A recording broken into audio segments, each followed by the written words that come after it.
Oh, yes. If any of you are still here and listening to the stream, I'll be highly surprised. This is Blue Please here on WoW Radio with myself, Total Biscuit. Welcome to the show. If you just tuned in, you've missed most of it! You fail at everything. Fortunately, you can check the archives. WCRadio.com. Click the downloads page and you will see all of our lovely, lovely things. If you want to subscribe to our podcast feeds, if you have some kind of podcasting device made out of, I don't know, an elastic band, a small winding crank, and the mechanism out of a cuckoo box. Yes, I did say a cuckoo box. What is a cuckoo box? It's like a cuckoo clock, only without the clock. Therefore, it's just a box with a cuckoo in it. I think storing a cuckoo inside a box is actually relatively cruel. But you're still listening to Blue Please here on WoW Radio with myself, Total Biscuit. I would assume you've not gone anywhere since you're still hearing what I have to say. Now, the contest. You're waiting for your final question. I'm going to give you the final question. Literally, right towards the end of the show, I am going to tell you the answer to this final question. And you should have listened to the archives. If you can't remember what the questions are now, then you fail. You'll have to listen back to the archives to find out. Send all 5 of your completed answers to epicgiveaway@gmail.com, and I'll be announcing the winners on next week's show. The 5th and final question. Where did I take the image of Archmage Vargoth on holiday recently? Where did I take the image of Archmage Vargoth on holiday recently? I'm going to tell you this right before the end of the show, so you've got to listen all the way to the end, because I'm that evil. Besides, Octail and Hordak's coming on after this. And that's made up awesome. So, one final topic to cover. I shall read out your emails, and then I shall cover my final topic, which is future content. Any whatsoever. I've got a few things about arenas. Mr. Crook, also known as James Warner, he says, arena teams will never win the same amount of fame as the likes of Nihilum. Sure, you can become the best team in the world, but what then? Much like the yo-yo fad you described earlier, you simply sink back into obscurity. Nihilum, on the other hand, will keep progressing, keep being the first until someone else takes over. PvE lasts forever and is the reason why WoW never ends. Arenas and PvP are limited. They're completable. And that's why it will always be the PvE content that makes WoW what it is. I would have to agree with that to some degree, but it's not to say that Blizzard aren't doing the right thing. You've got to bear in mind, you're trying to salvage something which is so far gone, in the sense of being completely meaningless, that they're doing what they can. I feel like taking the right route, to be honest. But however, Joe and Mark actually says something different. He says, you said the PvP was only a minigame. This guy's actually in my guild, so I'm definitely in for it now.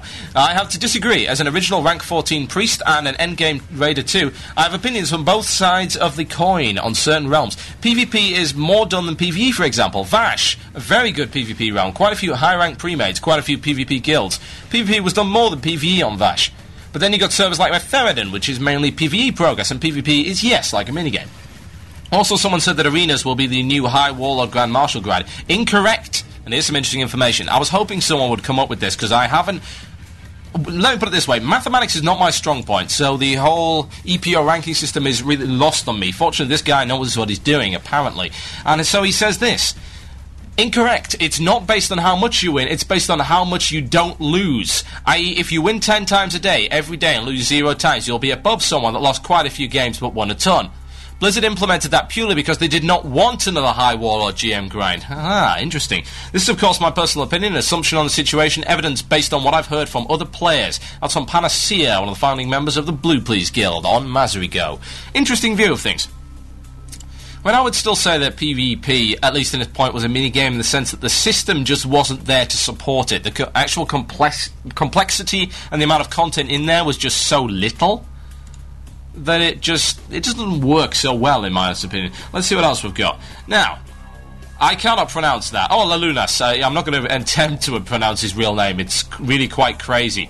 I mean, to be fair, it is, in fact, over 9,000! Now, regarding the arena topic, I think this is something of the best that Blizzard could ever do with PvP, as it is currently in WoW. But, there is always a but. I don't think it will ever be better. I don't think there'll ever be better PvP in this game, because it's too focused on PvE already. And don't misunderstand me, I love the PvE aspect of WoW. It is something of the best I've ever seen. And the PvP is fine too, but I do have to say that PvP will never overcome PvE in World of Warcraft as a main game element. But at the same time, I do have to say that PvP in WoW also owns a little face. It's not realistic or something like that, but the adrenaline kick you get from WoW PvP is far better than you usually get from both console and PC games. And by the way, PC sucks L2 Mac, and please give a shout out to the Norwegian World of Warcraft news site, wow-vendor.blogspot.com. There you go, shout out for you. So, yeah, I would go with him on that. He's kind of sharing my opinion that there is an adrenaline kick coming from PvP, and it is fun, and it is something you can sink time into, but whether or not you can sink enough time into it, I'm not really so sure about that, to be honest. I've also got an interesting comment from Mac Harbour Guy that says the ELO/EPO rating system in arenas is based on who you defeat. If you defeat a team equal to rank in your team, then the rank gains are less than defeating a team higher rank.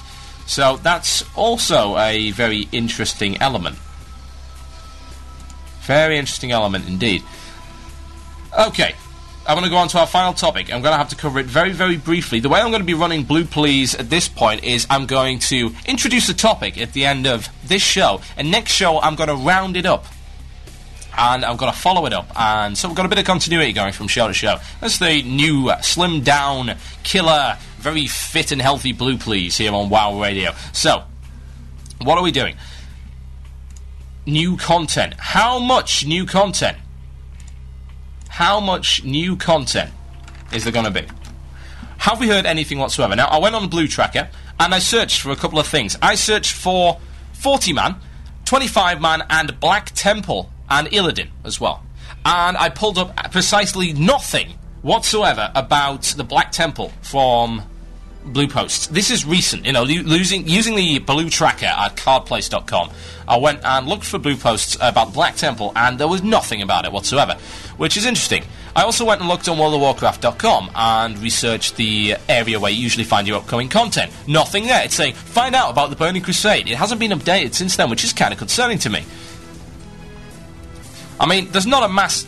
Let's just put it this way. The expansion was not the huge amount of content that we expected because people cracked through it way too fast. Zones are zones at the end of the day. You can take them or leave them.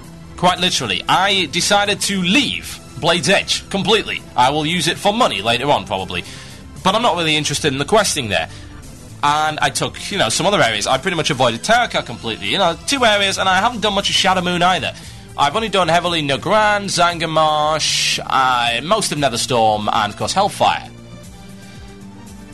How much content is there, and is there any need to add more? Well, we're already seeing people cracking through. No one's taken on the Eye yet, and that is of course the Kael'thas raid instance. The Black Temple isn't open yet, neither is Zolaman. People are cracking through Heroics, and well, Heroics have never been an excuse for people to go Amagad world first. Gruul's Lair has been cleared already. Serpent Shrine, we've got one boss down in that at this point in time. I think maybe even the second might have gone down, I can't recall. I think it's just the first one at this point in time down by Nihilum. And I know they were struggling just a little bit with it, just because we had some server issues. Serpent Shrine ended up going down a little bit too much. So, how much is there to go after that? Just how hard can Lady Vash be? And how hard, of course, can Kael'thas be? Is it enough to stick people on that content for months and months and months? Is there enough there? What do we expect? Well, we already know that we're going to get Black Temple and we're going to get Zolaman. That's 2 new instances, which we assume are going to be, of course, between 10 and 25 man. I know it was actually stated by a Blue a very long time ago that it might even be a 10-man instance, the Black Temple, which would be intriguing to say the least. I mean, we've seen Karazhan cracked in a relatively small amount of time. It has pretty much had the snot kicked out of it, but then again, we always thought that perhaps Karazhan would end up just being a buffed-up UBRS for level 70s. And to some degree, we were proven correct in that assumption. It's a lot harder. Pugs aren't having much luck in it. You know, they can take down maybe Achium and the Hunter and perhaps the Maiden and a few of the easier bosses, but get to the Curator, get to the Shade of Iran, get to, of course, Prince Malchazar, and good game. You don't really see Pugs heading through that, although they might in the future. You know, remember back in the day that Dracosath was considered to be incredibly difficult, and now he's an absolute joke. That's just the way of things. That's the way things progress. We see people pugging Blackwing Lair. We see people pugging Molten Core, of course, and AQ20, and, of course, Zul'Gurub. Easy done. What kind of progression can we expect? It does disturb me that there hasn't been a little bit more hype, and that they haven't been reassuring people that the Burning Crusade is not going to burn out really, really quickly. I certainly hope that it does not burn out really, really quickly. I will be very very annoyed if it does, because there's loads of content that I would like to do. I mean, for me, with my new guild, Blue Please, we're progressing relatively slowly. We're building an ideal small-scale guild for taking on Karazhan and then expanding in a Phase 2 recruitment process to the 25-mans.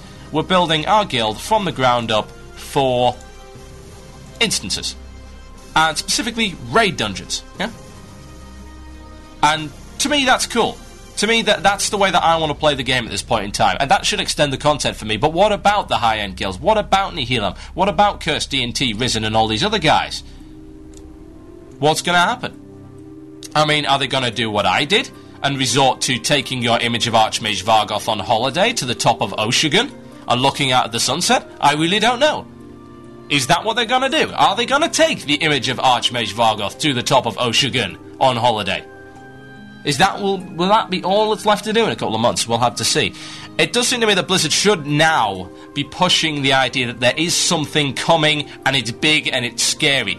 Black Temple is something that people are supposed to be getting really hyped up about. It's the killing of a very, very major element of the Warcraft lore. Exceedingly major. Illidan, a protagonist, a very dangerous character, a very, in some way, charismatic character.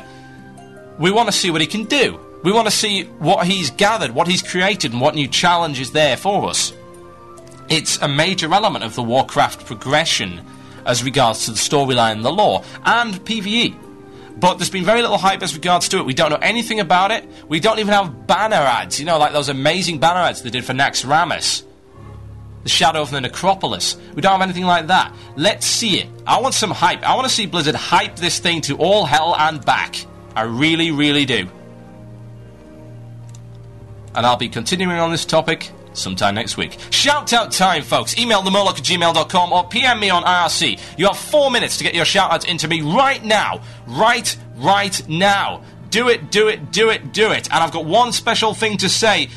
A listener has very kindly donated a US collector's edition of Burning Crusade, so even the US guys can now get their hands on a Burning Crusade Collector's Edition for our epic giveaway, so an additional prize added in late on. And all 5 answers have now been stated. If you missed it, listen back to the archive, wcradio.com, the downloads button. PM me right now, folks, right now indeed.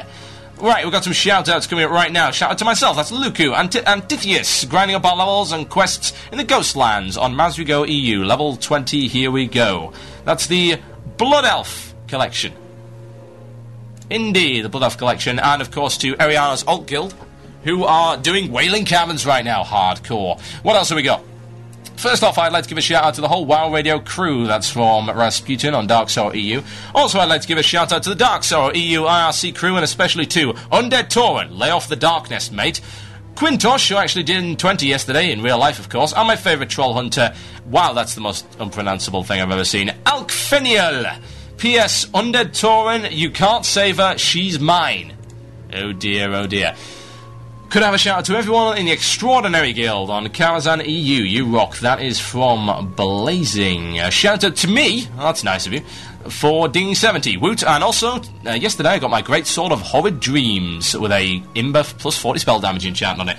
Hi TB, Snorky Yorkie here. Shout outs to Greythor, Embermoon, Flassier, and the rest of the Artisan Guild on Steamweedle Cartel EU. Good lord, the spam.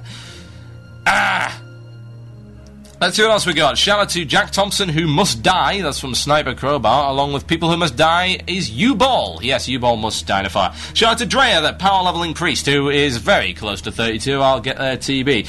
A shout out to UTV for saying EverQuest was a phenomenon in its own time. Took me so long to explain that to all the WoW kids at college. Awesome show, dude. Represent the annoying paladin of Maz that you have yet to gank, like you said you would do many, many years ago. Well, just get in my way and I'll ensure to gank you, and I will spell steal your blessing of protection. A shout out to the Guild Tribe on Sunstrider EU. I love you guys. Shout out to the Titan Guild headed by Ariana, soon to be feeding a Blue Please Guild near you. We shall see about that. A shout out to Zephyrek. Much love from Mittens. Can I give a shout out to my guild, the Blade Order and Daggerspine EU, where our guild's comic was put up on the front page of WoW EU Community Watch. Shout out to GoGo Gadget Jungle PvP team for owning 10 pre-made teams on Earthen Ring EU. A shout out to the Imperial Consortium on Manfurian. Shout out to WoW Radio for creating a great thing perfect. A shout out to the Shinibana Guild on Skull Crusher EC. Second birthday today from Rillan. A shout out to Ariana's Alt Guild. That's from Pooza. And a shout out to my mum for giving me a double cheeseburger with ketchup. Also make my mum touch WoW, because then I can get gold for my birthday. That's La Lunaz giving us that one. And let's give a shout out to the Twink Slap Guild on US Dark Iron. That's from... I can't pronounce that. Secret Keeper. Oh, Secret Keeper. Yeah. Ha ha ha. Are you still recruiting for a guild, TB? That's from Etta. No, I'm not. We're actually full right now. Excellent. What else have we got? A shout out to Chicago, the worst Supreme Commander player in the world. Take Chicago on the rankings. Yeah, I want to play Supreme Commander, damn it. I've got my copy of my game right here. Shout out to Minuet, who is currently at work grinding her paycheck. One more before I collapse in pain. A shout out to Blizzard, let our arena flags we picked be the arena flags we run around with. That's from Afterburner on Veclanash US. I'm done! Octal Hordak coming up right after this. Thank you for listening. It's good night from me.